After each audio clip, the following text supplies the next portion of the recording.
हमने अभी पढ़ा कि हमने अगर चार्ज को चलाना है तो हमें उसको पोटेंशियल देना पड़ेगा, और जितना पोटेंशियल हम चार्ज को देंगे, चार्ज उस पोटेंशियल से उतनी एनर्जी लेगा और एक जगह से दूसरी जगह जाएगा। ठीक है, तो ये ओम्स का लॉ, ठीक है, ये ओम्स का क्या कहता है। इसमें ना एक सबसे बड़ा फैक्टर आता है, देखो जो V और I है वो बराबर चलेंगे, पर उनको बराबर चलाने के लिए आपको एक कंडीशन देनी पड़ेगी, और वो ये कंडीशन है आपको अपना टेम्परेचर सेम रखना पड़ेगा। आपको अपना टेम्परेचर क्या रखना पड़ेगा, सेम।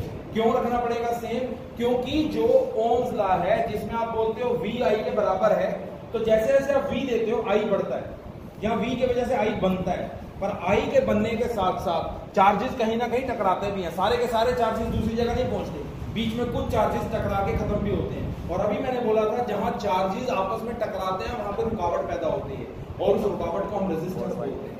अगर आपने टेम्परेचर बढ़ाया या घटाया तो उसकी वजह से टकराव बढ़ भी सकता है और टकराव घट भी सकता है, तो रेजिस्टेंस बढ़ और घट सकती है। ओम्स लॉ कहता है हमारी किसी सर्किट के अंदर रेजिस्टेंस सेम रहनी चाहिए। क्या रहनी चाहिए? सेम। तो मैंने बोला ना रेजिस्टेंस बढ़ती और घटती कब है? जब आप अपना टेम्परेचर बढ़ाते हैं या घटाते हो। तो इसका मतलब अगर आपको ओम्स लॉ लगाना है तो आपको अपना टेम्परेचर क्या रखना पड़ेगा? कांस्टेंट रखना पड़ेगा। तो ओम्स लॉ की स्टेटमेंट स्टार्ट ही यहां से होती है, at constant temperature voltage applied or potential given to a circuit is directly proportional to, किसके प्रोपोर्शनल होता है? Potential current. समझ आ गया कंसेप्ट? क्या लिखा? At constant temperature. अब इस टेम्परेचर को कांस्टेंट रख के चाहे आप वोल्टेज दो, चाहे वोल्टेज का दूसरा नाम पोटेंशियल दो, वो पोटेंशियल या वोल्टेज जितनी दोगे उतना चार्ज को क्या मिलेगी? एनर्जी। और उतनी एनर्जी को लेकर चार्ज क्या करेगा? फ्लो। और चार्ज का फ्लो क्या बनाता है? करंट। तो जितनी वोल्टेज या आप पोटेंशियल दोगे उतना आपको क्या मिलेगा? करंट मिलेगा। तो अभी आपको बताया गया था पोटेंशियल को क्या लिखते हैं? V। किसके प्रोपोर्शनल आ गया? I के। इसमें V क्या चीज है? वोल्टेज या पोटेंशियल, और I क्या चीज है? करंट। आगे आप सबको पता होना चाहिए अगर इसको रिमूव करना है तो एक इक्वल और कांस्टेंट लगता है। ये मेथड है इस साइन को रिमूव करने का, इक्वल के साथ कांस्टेंट लगाओ। और ओम्स लॉ के अंदर ये कांस्टेंट R होता है। क्या होता है? R। और यहां पे हम लिख सकते हैं R इज कांस्टेंट कॉल्ड या नोन एज रेजिस्टेंस। आप समझ गए? इसी चीज को कांस्टेंट रखना है तो आपको टेम्परेचर क्या रखना पड़ेगा? कांस्टेंट। क्योंकि अगर आपने मान लो अपना टेम्परेचर इंक्रीज और डिक्रीज किया तो इसके साथ ही रेजिस्टेंस भी, अगर टेम्परेचर इंक्रीज करेंगे तो इंक्रीज होगी, और अगर टेम्परेचर डिक्रीज करेंगे तो वो भी डिक्रीज होगी। और अगर यहाँ पे रेजिस्टेंस इंक्रीज और डिक्रीज हो गई तो वो कांस्टेंट थोड़ी रहेगी, और अगर ये कांस्टेंट ना रही तो ओम्स लॉ फेल हो जाएगा। ओम्स लॉ के अंदर R को हर बार कांस्टेंट। अब आया समझ सभी को? क्लियर है? तो ओम्स लॉ की स्टेटमेंट अकेली ये नहीं होती कि voltage is directly proportional to current, ये होती है टेम्परेचर कांस्टेंट पे voltage applied is directly proportional to current. और उसमें जो आपका कांस्टेंट है उसका नाम क्या है? रेजिस्टेंस। और R को कांस्टेंट रखने के लिए हमने टेम्परेचर को कांस्टेंट। क्लियर हो गया कंसेप्ट? तो अब यहां से आप मुझे बताओगे what is resistance? Potential difference. दो चीजें बोल सकते हैं, या तो हम वो बोलेंगे it is the obstruction. Obstruction का मतलब होता है रुकावट, और किसके रास्ते की रुकावट है? करंट के रास्ते की रुकावट है। तो हम इसको ऐसे डिफाइन कर सकते हैं कि अगर वो पूछता है व्हाट इज रेजिस्टेंस, तो our answer is obstruction in the path of, path का मतलब रास्ता, और किसके रास्ते की रुकावट है? करंट के रास्ते की रुकावट। ये हो गया आपकी रेजिस्टेंस। तो आप इसको लिख सकते हो इज कॉल्ड रेजिस्टेंस। दूसरा, अगर वो पूछता है रेजिस्टेंस का सर्किट में आने के पीछे कारण क्या है, कॉज क्या है, तो आप लिखोगे it is due to collision. Collision का मतलब टकराना, बिटवीन टू चार्जेस। समझ आ गया ना? जब दो चार्जेस आपस में टकराएंगे तो रुकावट पैदा होगी, और रुकावट का दूसरा नाम क्या होता है? रेजिस्टेंस। तो रेजिस्टेंस क्यों पैदा होती है? टकराव की वजह से। ठीक है, अब जितना टेम्परेचर बढ़ेगा उतना टकराव बढ़ेगा। ठीक है, इसका मतलब उतनी रेजिस्टेंस बढ़ेगी। जितना टेम्परेचर घटेगा टकराव उतना कम हो जाएगा, तो रेजिस्टेंस घटेगी। तो हम यहां पे फाइनली लिख देते हैं resistance directly depends upon temperature. अब यहां तक क्लियर हो गया ना इसको?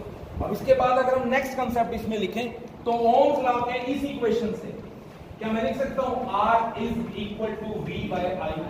Yes sir. ठीक है, हम अपने घर के सर्किट में जाते हैं, हमें इतना पता होना चाहिए हमारे घर का सर्किट पैरेलल में लगा है, तो पता होगा। नहीं पता तो ये याद रखना, घर के अंदर सर्किट पैरेलल में दो तरह के सर्किट होते हैं, सीरीज एंड पैरेलल, और घर का सर्किट पैरेलल में होता है। कौन से सर्किट को पैरेलल सर्किट बोलते हैं? जिस सर्किट के अंदर वोल्टेज सेम होती है, करंट बदले। जिस सर्किट में वोल्टेज सेम हो, करंट बदले, आप उस सर्किट को पैरेलल सर्किट बोलते हो। क्या आपके घरों में 220 से 230 के बीच में वोल्टेज नहीं आती? तो वो कांस्टेंट है। पर आपके घर में जितने अप्लायंसेस होंगे, एसी, रेफ्रिजरेटर, माइक्रोवेव जो भी है, उसके हिसाब से करंट बढ़ता जाएगा। तो क्या बदलेगा? करंट। क्या सेम रहेगा? वोल्टेज। ऐसे सर्किट को पैरेलल सर्किट बोलते हैं। समझ आ गया? अगर वो कंडीशन यहां लगाओ तो V क्या है? वोल्टेज। अभी मैंने बोला पैरेलल में वोल्टेज क्या रहती है? सेम। इसका मतलब मैं इस फॉर्मूले को ऐसे भी तो लिख सकता हूं, अरे वोल्टेज सेम आ रही है, अगर ये चीज सेम है तो मैं इसको कांस्टेंट लिख सकता हूं। तो मैंने V को कांस्टेंट लिख दिया, बटे में I कर दिया। वो मेथड अगर दोबारा लगाए, इक्वल और कांस्टेंट को अगर हटाऊंगा तो ये साइन लगेगा। तो मैं यहां पे ऐसे लिख सकता हूं ना, R is proportional to 1 by I। अब यहां से देखो, अगर मैंने कहा टेम्परेचर बढ़ाया तो R बढ़ेगा या घटेगा? बढ़ेगा।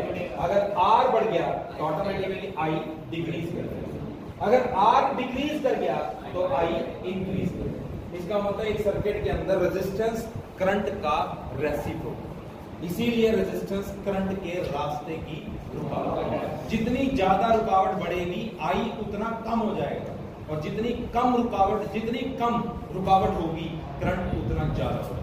अब ये कंसेप्ट समझ आ गया? लास्ट इस कंसेप्ट में हमें इसके यूनिट्स बना। आगे सात क्या लगता है? बैटरी 12 की क्या है? बैटरी 12 वोल्ट की है। सेल 5 वोल्ट का पेंसिल सेल है, वो वोल्ट पोटेंशियल का यूनिट है, मतलब वोल्टेज का यूनिट। तो हमारे पास ये जो फॉर्मूला है V बाय I, इसमें से मैं V को क्या लिख देता हूं? वोल्ट। I का यूनिट क्या बनाया था? एम्पियर। वोल्ट बटे एम्पियर को ओम बोलते हैं। क्या बोलते हैं? ओम। ये रेजिस्टेंस का यूनिट। क्लियर हो गया? अगर 1 वोल्ट का पोटेंशियल दूंगा तो चार्ज कितने कूलाम का चलेगा? ये फॉर्मूला नहीं किया था, V is equal to W बटे Q। अगर ये 1 है तो एनर्जी 1 की, तो चार्ज भी कितने का? 1 का। ये 1 देने पे 1 एम्पियर का करंट बनेगा, क्योंकि ये 1 है। सीधा देखो, वोल्टेज कितनी है? 1। ओम्स लॉ में वोल्टेज किसके बराबर है? एम्पियर के। अगर ये 1 है तो ये भी 1 हुआ, इसका मतलब करंट 1 एम्पियर का बना, तो उसको रोकने के लिए रेजिस्टेंस भी कितने बनने की कोशिश करेंगे? 1। समझ आ गया? तो अब आपको अगर कोई लास्ट में पूछता व्हाट इज 1 ओम, तो आप बोलोगे ohm is the unit of resistance. और ये 1 तब होगी जब वोल्टेज कितने वोल्ट की लगाएंगे? 1 वोल्ट, और करंट कितने एम्पियर का होगा? ये समझ आ गया सभी को? बोलो क्लियर? कोई डाउट इस टॉपिक में? Combination of resistance. और अभी मैंने बात किया था कि there are 2 types of combination, series combination and parallel combination. तो हमारे पास कितने टाइप्स के कॉम्बिनेशन हो गए? 2 टाइप के, series combination and parallel combination. अब हमें सबसे पहले बताना है सीरीज कॉम्बिनेशन क्या होगा। मैंने अभी बोला था ना, एक ऐसा कॉम्बिनेशन जिसमें वोल्टेज सेम हो, करंट बदले, वो पैरेलल होता है। इसका मतलब इसका उल्टा सीरीज होता है। तो मैं ऐसे लिख दूंगा, what is series combination? When 2 और मोर रेजिस्टेंसेस, जोड़ना किसका है? कॉम्बिनेशन किसका करना है? रेजिस्टेंस का। तो मैं यहां पे लिख रहा हूं 2 या 2 से ज्यादा रेजिस्टेंसेस को इस तरह से कंबाइन करो, are combined in such a way so that voltage changes but current remain same is series combination। Definition सबसे आसान तरीके की हमने लिखी है, दो या दो से ज्यादा रेजिस्टेंस को जोड़ने जा रहे हैं, वो कॉम्बिनेशन रेजिस्टेंस का कॉम्बिनेशन कहलाएगा। पर अगर आप दो या दो से ज्यादा रेजिस्टेंस को इस तरह से जोड़ते हो कि करंट कभी नहीं बदलता, सिर्फ वोल्टेज बदलती है, तो हम उस तरह से किए हुए कॉम्बिनेशन को सीरीज कॉम्बिनेशन का नाम दें। ठीक है, तो हम इसका एक सर्किट बनाते हैं। एक वायर लेंगे, ये रेजिस्टेंस का सिंबल है, और उसके साथ हम एक ईएमएफ का सोर्स कनेक्ट करेंगे। अब मैं ऐसे बोल सकता हूं ना, ईएमएफ का सोर्स मतलब बैटरी। ठीक है, ये पहली रेजिस्टेंस, ये दूसरी रेजिस्टेंस, ये तीसरी रेजिस्टेंस, ये सेल या फिर बैटरी हो गया। ठीक है, इसका ईएमएफ हम ई मान लेते हैं, या आप ऐसे कह लो इसकी वोल्टेज को हम वी मान लेते हैं। अब आपके इस कॉम्बिनेशन में करंट तो सेम रहना, तो पूरे सर्किट के अंदर हमारा करंट कितना है, आई। बट जो वोल्टेज है वो पहले के लिए V1 हो गई, दूसरे के लिए V2 और तीसरे के लिए V3। तो आप देख सकते हो ना, कॉम्बिनेशन कितने रेजिस्टेंस का हुआ, 3 का। कंबाइन करते वक्त करंट क्या रखा, सेम, बट वोल्टेज तीनों को अलग अलग देता है। ऐसा कॉम्बिनेशन सीरीज कॉम्बिनेशन। अब मैं इसमें ओम्स लॉ लगाता हूं, ये लगा सकते हैं V equal to I R. जिसका कॉम्बिनेशन कर रहे हो उसको छोड़ दो, क्या बचा, V और I। V और I में से जो बदलेगा उसका कैलकुलेशन करें, V और I में से जो बदलेगा उसका कैलकुलेशन होगा। अब आप मुझे बताओगे V बदल रहे हैं या I? V, I तो सेम है, क्या बदल रहे हैं, V। तो मैं पहले के लिए लिख सकता हूं V1 इक्वल टू IR, दूसरे के लिए लिख सकता हूं V2 इक्वल टू IR2, और तीसरे रेजिस्टेंस के लिए V3 equal to IR। I के साथ 1 2 3 नहीं लगेगा क्योंकि I सेम है। अब जो चेंज हुआ उसका टोटल निकाल लो, तो मैं लिख सकता हूं V1 plus V2 plus V3। अब ओम्स लॉ के अकॉर्डिंगली V किसके बराबर है, IR। तो यहाँ पे V को IR लिख दिया। V1 किसके बराबर है, V2 किसके बराबर है, और V3 किसके बराबर है, IR। क्वेश्चन समझ आया। उसके बाद finally IR equal to I common, I and I common, in brackets R1 plus R2 plus R3, I और I कैंसल। सीरीज कॉम्बिनेशन में RS R1 plus R2 plus R3 के इक्वल। This is the formula when the resistances are combined in series. और फॉर्मूले में हमने क्या देखा, तीनों रेजिस्टेंसेस जुड़ गए। अब मान लो R1 की वैल्यू 1 ओम है, R2 की वैल्यू भी 1 ओम है, और R3 की वैल्यू भी कितनी है, 1 ओम। तो टोटल R कितना हो गया, 3। 1 प्लस 1 प्लस 1। इसीलिए बोलते हैं सीरीज कॉम्बिनेशन में रेजिस्टेंस बढ़ती है। सीरीज कॉम्बिनेशन जब करते हैं ना तो रेजिस्टेंस बढ़ जाती है, और रेजिस्टेंस के बढ़ने से करंट कम हो जाता है। इसीलिए हम अपने घर के अंदर सर्किट पैरेलल में, समझ आ गए। तो पहला कॉम्बिनेशन क्लियर हो गया सभी को, सीरीज कॉम्बिनेशन। कोई डाउट? कौन से कॉम्बिनेशन को सीरीज कॉम्बिनेशन बोलते हैं, जिसमें वोल्टेज बदलती है, करंट सेम रहता है। ठीक है, उसके बाद आपकी मर्जी है, आप 2 से भी सर्किट सोल्व कर सकते हो, 6 लगाओ 8 लगाओ, आपकी मर्जी है। ओम्स लॉ लगाना है, जिसका कॉम्बिनेशन कर रहे हैं उसको छोड़ दे। बचना क्या है, V और I। V और I में से ये देख लेना V बदल रहा है या I बदल रहा है। जो बदल रहा है उसी का फॉर्मूला कैलकुलेट करना, मतलब उसी का टोटल निकालना। तो V बदल रहा है तो हमने V1 plus V2 plus V3, अगर आप 6 लेते तो 6 लग जाता है, और उसके बाद जो फॉर्मूला आपने बनाया वो लिख दिया, जो कटेगा वो वही कटेगा जो सेम हो। जैसे इसमें करंट सेम था तो करंट कट गया, जो बाकी बचा वो आपका आंसर। और सीरीज कॉम्बिनेशन में रेजिस्टेंस हमेशा इंक्रीज होती है। तो हम फाइनली यहाँ पे लिख देंगे, मान लिया if R1 equal to 1 ohm, R2 equal to 1 ohm, R3 equal to 1 ohm, तो R1 ohm plus 1 ohm plus 1 ओम कितना हो गया, 3 ओम। इसका मतलब जब भी 2 या 2 से ज्यादा रेजिस्टेंस सीरीज में जोड़ेंगे तो रेजिस्टेंस बढ़ जाएगी और वो करंट को डिक्रीज करेगी। अब ये याद रखना, ये ओम का सिंबल है। OHM लिखो तो भी चलेगा, नहीं तो ये स्ट्रक्चर होगा। अब बताओ यहाँ तक क्लियर है, कोई डाउट? आप डेफिनेशन कह सकते हो, 2 और more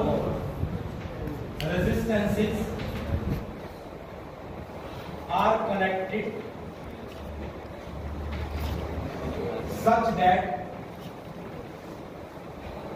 current changes and voltage remain same is called parallel combination. अब इसमें एक और डिफरेंस याद रखना है, अगर तो एक ही तार का इस्तेमाल करते हो 3 या 4 रेजिस्टेंस जोड़ने के लिए, जैसे पिछला डायग्राम था, एक ही लाइन में सारी रेजिस्टेंस थी, वो लाइन नहीं है, वो एक तार है, और एक तार में अगर सारी रेजिस्टेंस जोड़ोगे तो सीरीज है, पर जितनी रेजिस्टेंस जोड़ने के लिए अगर उतनी ही तारों का आप इस्तेमाल करते हो तो पैरेलल। जैसे मान लो हम इसका सर्किट बनाते हैं, तो इसके सर्किट के लिए फर्स्ट वायर पहली रेजिस्टेंस, फिर सेकंड वायर दूसरी रेजिस्टेंस, फिर तीसरी वायर तीसरी रेजिस्टेंस। तो देखो 3 रेजिस्टेंस हुई तो वायर्स भी 3 यूज। उसके बाद इन सबको आप एक बैटरी या सेल से जोड़ दो, सर्किट बन गया। अब आपके पास फिर वही है R1, R2, R3, ये आपका सेल है या बैटरी है जिसकी वोल्टेज कितनी है V। और अब आपने क्लियर बोला यहाँ पे वोल्टेज सेम रहनी है, तो ये तीनों के लिए वोल्टेज कितनी रहेगी V। बट जब ये I बनाकर देगा ओम्स लॉ के अकॉर्डिंगली, तो वो पहले के अंदर I1 के नाम से फ्लो करेगा, दूसरे के अंदर अपने आप को I2 बना के फ्लो करवाएगा, और तीसरे के अंदर I3 बना के फ्लो करवाएगा, और टोटल आगे फिर से कितना हो जाएगा I। तो सर्किट के अंदर I बदल गया बट वोल्टेज क्या रही सेम। फिर से हम एक फॉर्मूला लिखेंगे V इक्वल टू I, जिसका कॉम्बिनेशन कर रहे हैं, छोड़ दिया, क्या बचा V और I। अब क्या बदल रहा है I। तो मैं इसके बाद एक स्टेप में I को क्या लिखूंगा V। समझ गए, जो बदलेगा उसका फॉर्मूला बनाना है। तो हम यहाँ पे लिख सकते हैं ना I1 V by R1, I2 V by R2, और I3 क्या होगा, मैंने बोला जो चेंज होगा उसी का टोटल करना है, तो I1 plus I2 plus I3, V by R, V by R1, V by R2, V by R3, V common कर दें तो 1 by R1 plus 1 by R2 plus 1 by R3, ये कैंसिल हो गया। तो पैरेलल के अंदर रेसिप्रोकल बन गया, इसका 1 by R1 plus 1 by R2 plus 1 by R3। और अगर मैं फिर बोलूं कि तीनों रेजिस्टेंस 1 ओम की है, तो आपके पास ये तीनों की value 1 by 1 plus 1 by 1 plus 1 by 1 हो जाएगी। तो ये वैल्यू 3/1 हो गई। पर ये जो 3 by 1 है, ये तो 1 by R की वैल्यू है ना, तो इसका मतलब R की वैल्यू कितनी हो गई, अरे 1 by R का आंसर आया ना। अगर ये तीनों 1 1 1 होंगे तो 1 by 1 1 by 1 plus 1 by 1 3 by 1 हो गया। और अगर मैं इसका रेसिप्रोकल कर दूं तो उधर उसका भी तो रेसिप्रोकल होगा, तो R की वैल्यू 1/3 नहीं होगी। तो पहले तो हर रेजिस्टेंस कितने कितने ओम की थी 1, R2 भी कितने की थी 1, R3 भी कितने की थी 1, पर जब टोटल किया तो वो तो 0.33 ओम की रह गई, घट गई ना। अगर घट गई तो एक कॉम्बिनेशन पैरेलल आया, समझ या नहीं? ये लास्ट तक क्लियर हुआ है सभी को, कैसे उसमें किया।